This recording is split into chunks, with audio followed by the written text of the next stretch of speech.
Arkansas Senator Tom Cotton. Senator, there's a 28-point plan kicking around out there, and it just sounds ridiculous that Vladimir Putin drew it up, that they're going to have to cut their forces by 2/3. They get all the Donbass region. You can't have any long-range missiles. I mean, this is a non-starter. I mean, why are they even talking about a plan like this still? Yeah, and Brian, Secretary Rubio seemed to let some air out of that trial balloon last night when he characterized it as an exchange of ideas. The stories may be coming, in fact, from Russians. What we do know is what President Trump has said and done recently. You just heard the clip where he said he's frustrated with President Putin. We're continuing to supply Ukraine with long-range missiles that can strike key Russian military targets inside of Russia. President Trump has said he's ready to go forward with sanctions on Russia, as well as secondary sanctions on countries that are buying Russian oil, which just shows that he has a strong commitment to keep the pressure on Vladimir Putin to make a deal at the negotiating table to end this brutal, unprovoked war of aggression against Ukraine. So, as you say, there's a lot of provisions in these leaks that probably no Ukrainian could ever agree to. There's obviously fighting going on today. Russians are gaining some territory. Ukrainians are guaranteeing some territory. But Ukraine will not be able to give up vast swaths of territory that Russia has not been able to seize, and probably more importantly, have very critical defensive lines that are important for preventing a future return to hostilities. Yeah, likewise, Ukraine, after what it's faced in Russia, is never going to agree to cut its military in half or give up critical weapons. That's the real guarantee.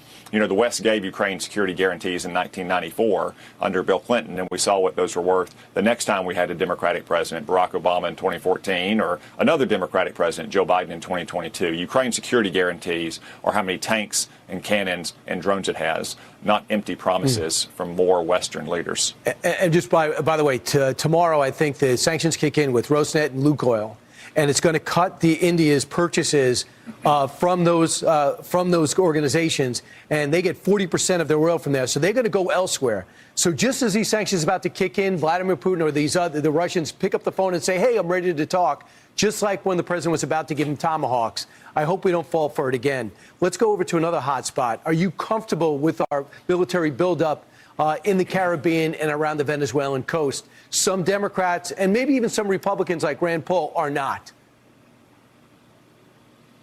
Certainly, Brian, we've done a great job of destroying these drug traffickers' boats, which is stopping deadly poison from coming into our country.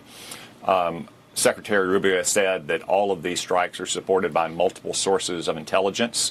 That's correct. You can also use your common sense. If any of these have been boats full of fishermen or refugees, CNN International would have already been on the ground and interviewed all their families and told their stories. So I think we can be confident that all of these strikes have been against cartel-based drug traffickers who are destined for the United States.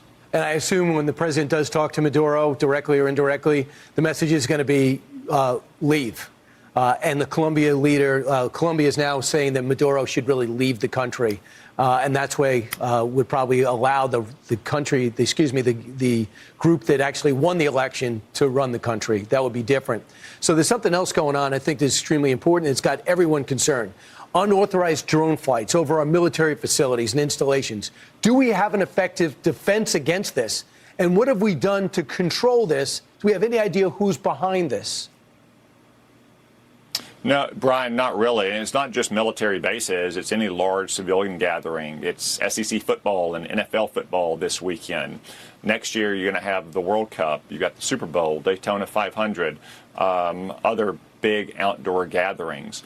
Yes, under federal law, these places often have restricted airspace, but obviously there's not enough federal law enforcement to control that airspace. So I've got legislation that would apply to both large civilian gatherings like NFL games, SEC football games, Major League Baseball games, all of whom support it, by the way, as well as military installations that would allow the military to take down drones in their airspace over bases or approaching them, just like they would, say, a box truck speeding at the front gates, or allow state and local authorities to use to act as basically deputized federal agents to protect the airspace at a college football game or an NFL game, because, again, there's just not enough federal law enforcement to do that. We need to do a better job of protecting our military bases and large civilian gatherings from the threat of these drones? It's 27,000 drones detected within 500 meters of our southern border, 350 unauthorized drone flights over 100 military installations, and a 77% increase between 21 and 24. If you see what's happening in Ukraine, you know how if one of these are armed, it changes the game big time. And that's one of your concerns, and that's what you're attacking today. Senator Tom Cotton, thanks so much. Thanks, Brian.